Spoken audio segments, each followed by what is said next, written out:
I've talked before about how teamwork is something that we sometimes forget about with dance.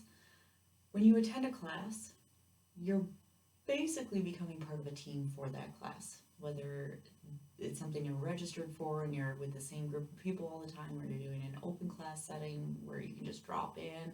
You become part of the team for that class. You're working together to collectively make it to the end. You're working on different combinations throughout the class. You have to work with others. And I find that that is something to be thankful for, because throughout life, you're going to be working with others, be it your family, friends.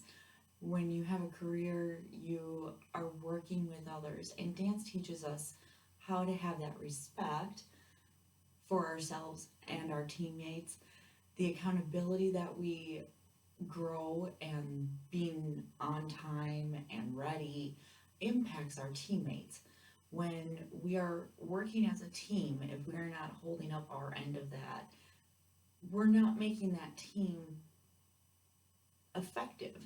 And by all of us coming together, we're able to do shows and we're able to do really cool moves where you may be having multiple people like do lifts and different shapes, and that all comes down to teamwork.